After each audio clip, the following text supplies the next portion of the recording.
Hey, good morning everyone. How's it going? I was going to do a riding to work with Kenny video, but it was too dark out and you wouldn't be able to see me in the video. So, because I got here early today because I'm running the office. Anyway, so I wanted to talk to you about a couple of things. And I've discussed this before about customers supplying their own parts. And then, I get a pretty mixed bag from other shop owners about, oh, I'd never install customer supplied parts and this, that, and the other thing. We will, however, we prefer not to, but we will. It depends on the customer too. Like a lot of times we'll turn people away and say, no, we won't do it. But some people, like we'll get a car, we have a car here right now, for instance, and it needs a right rear axle and a hub bearing. So we gave him a price and everything else, and he wanted to break down, what's the parts cost, what's the labor cost, and everything else. Okay, fine, we gave it to him.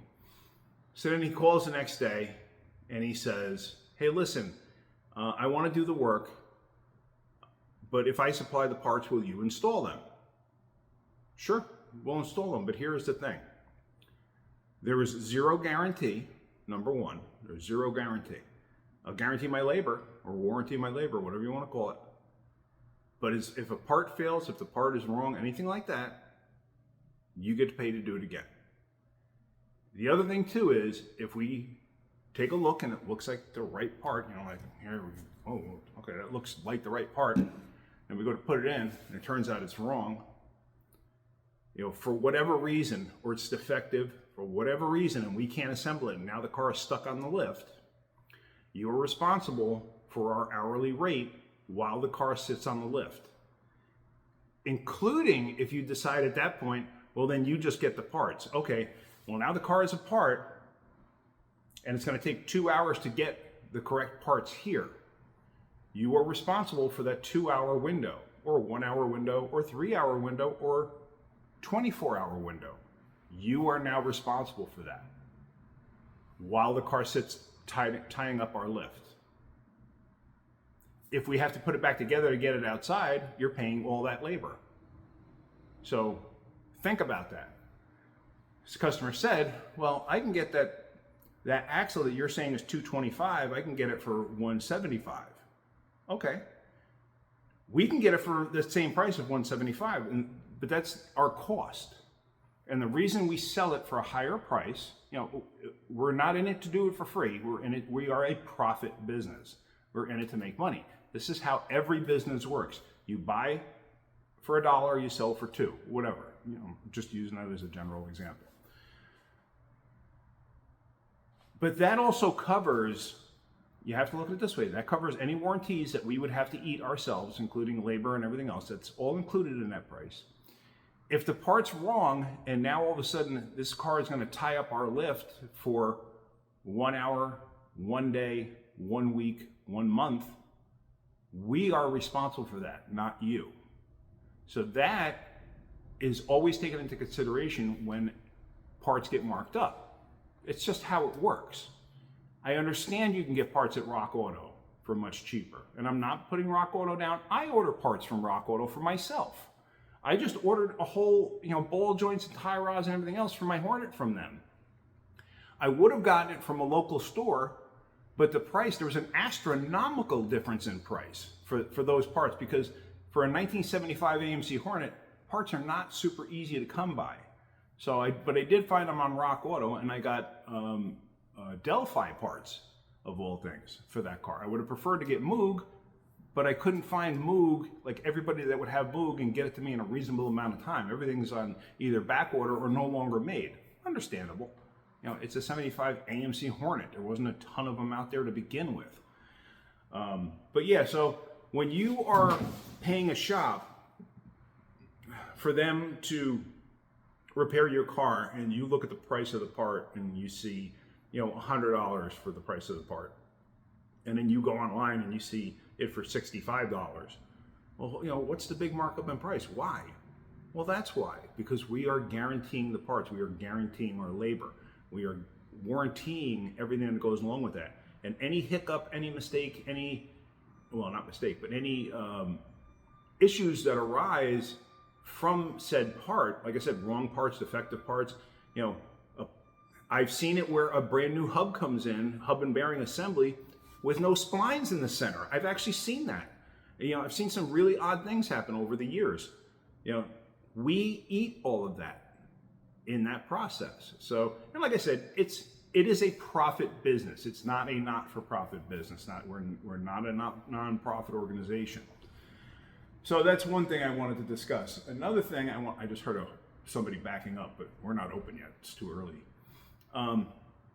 The other thing I wanted to discuss, if you have a vehicle and you put an aftermarket warranty, guarantee, repair something on there where, you know, breakdown coverage type thing, be mindful, read the fine print, because this happened twice yesterday. Just in one day, it happened twice, where the repairs were declined by the company. One was for a Ford Escape 2016. Customer purchased the vehicle, purchased a aftermarket service contract, is what we refer to them as. You know, a guarantee, a warranty, whatever. And the transmission failed. The transmission failed 3 days after they purchased the vehicle. It was an as-is sale. I'm pretty sure somebody probably knew the transmission was going out on it, but it came with a warranty. So hey, the warranty should cover it. Now, we don't know the whole scenario behind it. We've gotten different stories. So did the used car lot that it came from, and I got a funny feeling it was a used car lot just judging by the key and the tag that was on the key. Did the used car lot say, hey, buy a warranty and it'll cover anything because maybe it was shifting funny then? I don't know. You know, you just never know. But here's the thing. Those warranty companies, they want to see a certain amount of time and a certain amount of mileage.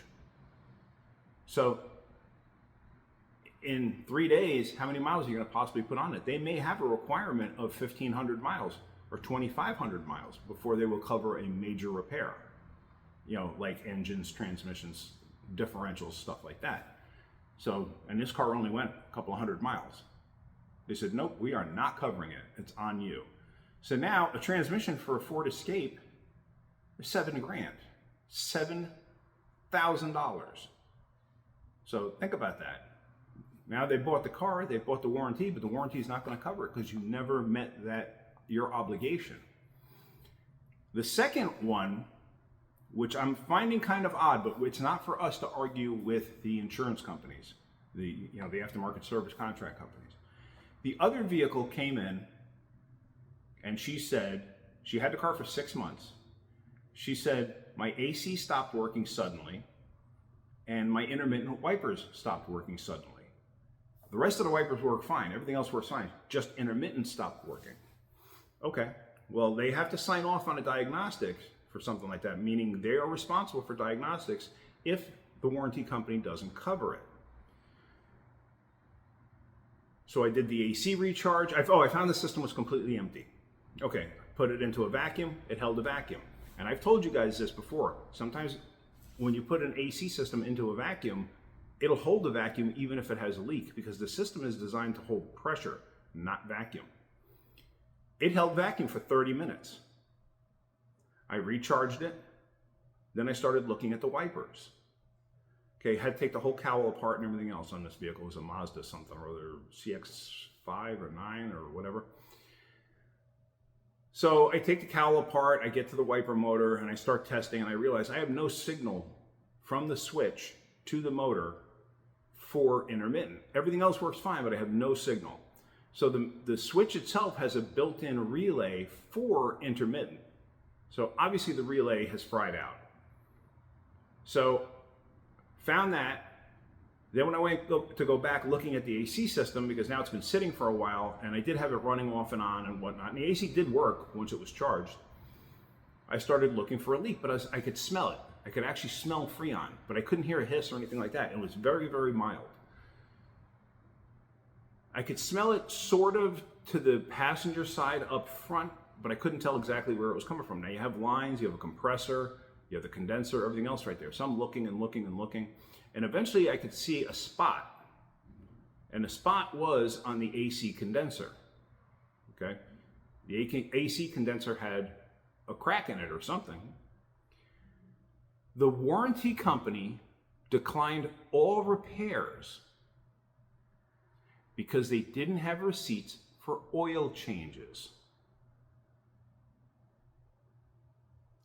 The guy said, I do all my own oil changes.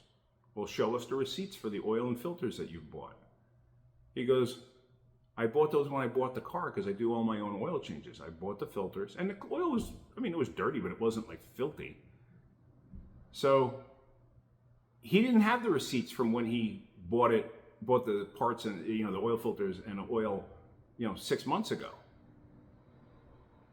So now he's got to backtrack and go and see if he can't go to the parts store, see if he can't get a copy of the receipt, something showing that he purchased, 3 filters and enough oil for 3 oil changes. So he said he's only put, in 6 months, he's only put, I think he said 8,000 miles on it, and he's already changed the oil once. And he was getting ready to change it again, because I had even said, hey, it's due for an oil change. And he says, yeah, I know, I do it myself. But they wouldn't cover it because of oil changes. But what does oil changes have to do with an AC condenser? What does it have to do? Oh, it needed motor mounts too. What does it have to do with motor mounts? It had 2 broken motor mounts. And what does it have to do with a wiper? Nothing. But in his contract, it read that he had to maintain the vehicle as per the factory scheduled maintenance, which on his vehicle, it was an older CX-9, and I want to say that it calls for 6,000 mile oil changes, which he had done one. But yeah, they declined it. So it's something to think about. If you're going to buy one of those aftermarket contracts, pay attention. Pay attention to what they'll cover and what their time frames are and what they require you to do to maintain your coverage. So it's just something to think about. I just thought I'd share those couple of things with you. All right, I gotta start getting the shop opened up, get the compressor on, get everything going, computers and whatnot. So that's about it.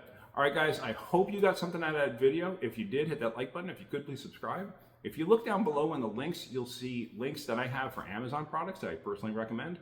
If you could just give them a click, I would really appreciate it. I'm not asking you to buy anything, but if you do, even better. I do get a small percentage, but if you give it a click, at least I show that I get traffic. So, and that does help me because I plan on opening a store through Amazon to try to build up this business of wrenching with Kenny.